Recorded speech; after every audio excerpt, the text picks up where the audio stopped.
In the time before the arrival of outsiders and the beginning of recorded history, the Maasai, a people of nomadic cattle herders, began migrating southward from present-day Sudan and Ethiopia, eventually settling in the Rift Valley region of Kenya and Tanzania. They became the dominant tribe in the region, and the fierce reputation of the Maasai warriors engaging in frequent raids gave them a power beyond their numbers.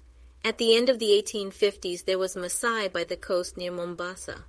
They had a deep connection to their land and believed that it was a gift from their god Enkai. They also had a rich oral tradition and passed down their history, customs, and beliefs through storytelling and song. In 1888, the British East African Company was granted a charter, which led to the colonization of present-day Kenya. The Maasai were one of the few groups that were able to resist colonization and maintain some degree of autonomy.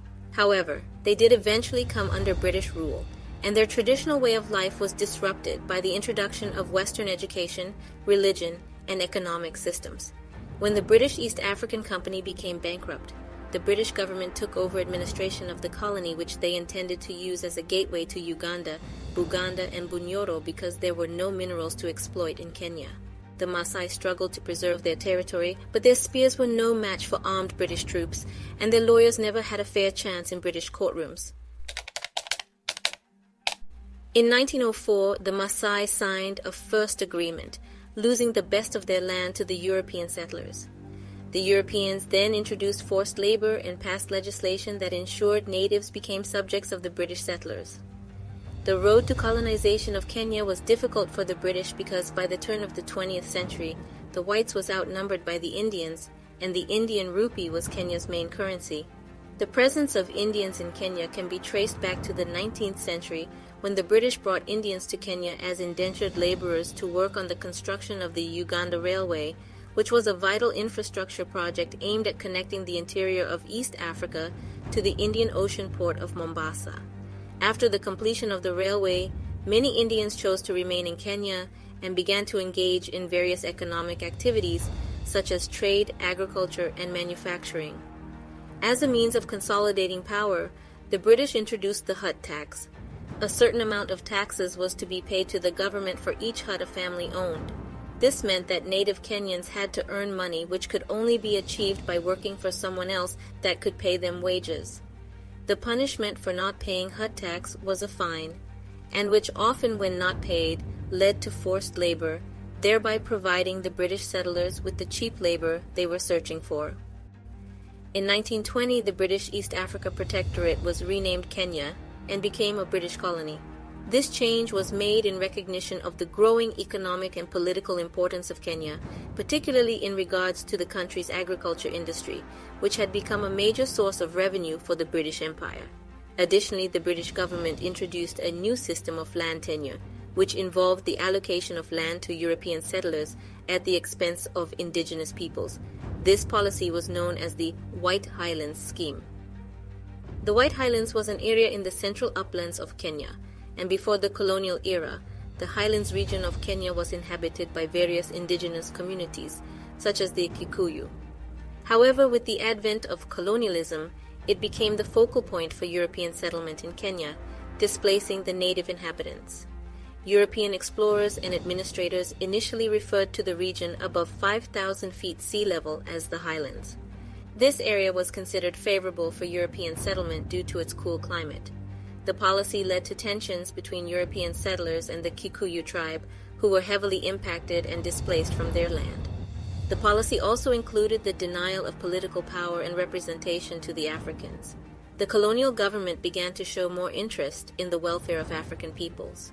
However, this did not immediately lead to any significant improvements in conditions, particularly in the area of education, which had mostly been provided by missionaries.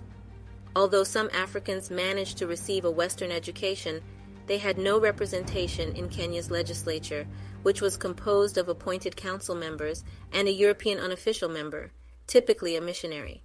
As more Africans began to work on European farms and in urban areas, they started to adopt political tactics employed by European settlers in order to gain greater representation in colonial politics.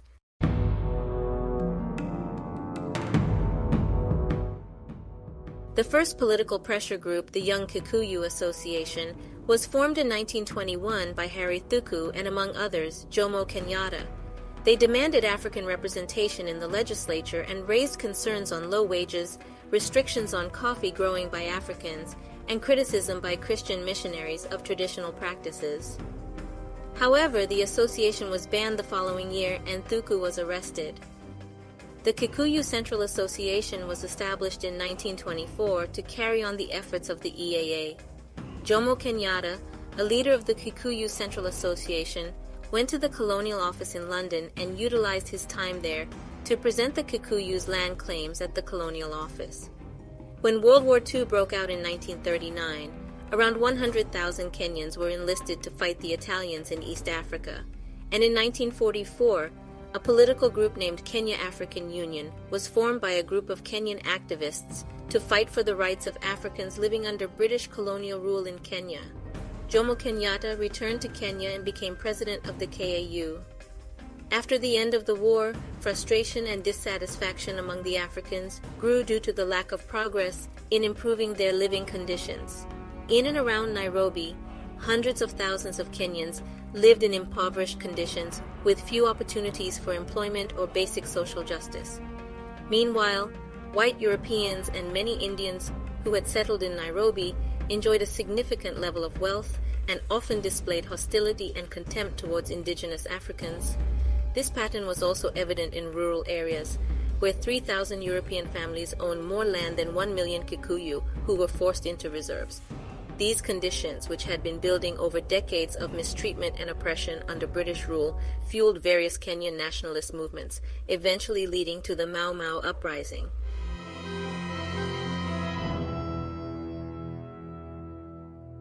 A secret society called the Mau Mau emerged in Kenya, requiring its members to take an oath to drive the white man from the country and reclaim their land.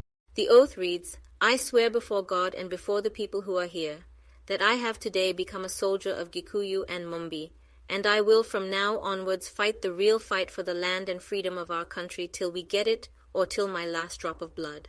Today I have set my first step, stepping over a line of a goat's small intestine, as a warrior, and I will never retreat. And if I ever retreat, may this soil and all its products be a curse upon me. If ever I am called to accompany a raid or bring in the head of an enemy, I shall obey and never give lame excuses. I will never spy or inform on my people, and if ever sent to spy on our enemies, I will always report the truth. I will never reveal a raid or crime committed to any person who has not taken the Njero oath, oath of violence or crime, and will steal firearms wherever possible. I will never leave a member in difficulty without trying to help him. I will obey the orders of my leaders at all times, without any argument or complaint, and will never fail to give them any money or goods taken in a raid, and will never hide any pillages or take them for myself. I will never sell land to any white man, and if I sell, may this soil and all its products be a curse upon me." In 1951, Dedan Kimathi joined the 40 Group, which was the militant arm of the dissolved Kikuyu Central Association. As branch secretary, Kimathi was responsible for administering oaths. He believed that taking oaths was necessary to unite Kikuyu people in the fight for independence, and in order to accomplish this goal, they resorted to violence, including assaulting and burning the homes of fellow Africans who refused to take the oath, and their activities were primarily limited to the Kikuyu tribe. The situation escalated when Senior Chief Waruhu, who spoke out against Mau Mau aggression against colonial rule, was assassinated. In response, the British government announced the deployment of troops to Kenya to help fight against the Mau Mau, and the Kenyan government imposed a curfew in 3 districts on the outskirts of Nairobi. After a month of escalating violence, the Kenyan government declared a state of emergency in anticipation of the arrival of British troops. The Mau Mau, labeled as terrorists, had acquired firearms and were responsible for the killings of individuals in Nairobi. Kenyatta, the president of the Kenya African Union, was arrested for his involvement with the Mau Mau and was sentenced in 1953 to 7 years imprisonment, but his absence does nothing to lessen the campaign of terror. British troops were involved in the arrest of over 500 suspected Mau Mau, and schools in Kikuyu tribal areas were closed to limit the actions of Mau Mau activists. The Mau Mau declared open rebellion against British rule, and in response to this, British forces arrested over 2,000 Kikuyu, whom they suspected of being Mau Mau members. Governor-General Sir Evelyn Baring imposed the death penalty for anyone who administered the Mau Mau oath, which was often forced upon Kikuyu tribesmen at knife point. Panic spread through the European community in Kenya after the killing of a white settler farmer and his family, leading to the creation of commando units to combat the Mau Mau threat. British troops killed and captured several Mau Mau suspects in the Kenyan highlands. Additionally, over 1,000 Mau Mau suspects were taken into custody in the vicinity of the capital, Nairobi. The Mau Mau killed 19 Kikuyu members of the Home Guard, while Kikuyu tribal lands were isolated from the rest of Kenya to hinder the movement of Mau Mau activists. On January 15, 1954, British troops wounded and captured General China, the second in command of the Mau Mau's military efforts in Kenya. General Katanga was also captured, and General Tanganyika surrendered to British authority. Despite various attempts to resolve the conflict peacefully, such as a proposal presented to Kenya's legislature suggesting that General China communicate with other terrorist leaders to surrender to British forces, the British authorities in Kenya acknowledged that the General China operation was unsuccessful, and in the meantime, the Mau Mau activists set fire to the Treetops Hotel where Princess Elizabeth and her husband were lodged.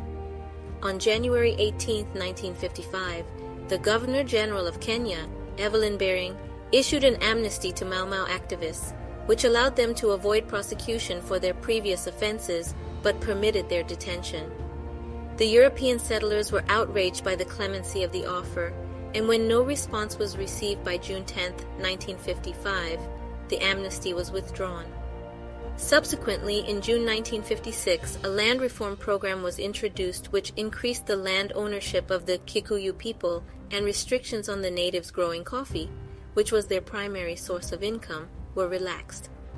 Also, to ease tensions in the cities, the colonial authorities decided to boost urban wages, thereby strengthening the position of moderate union organizations such as the Kenya Federation of Registered Trade Unions. On 21st of October 1956, Ian Henderson, a British colonial police officer who was relentlessly searching for Kimathi, finally succeeded and managed to trap him at his hideout in the forest. Kimathi was shot in the leg and captured by Ndirangu Mau, a tribal policeman who discovered Kimathi armed with a panga.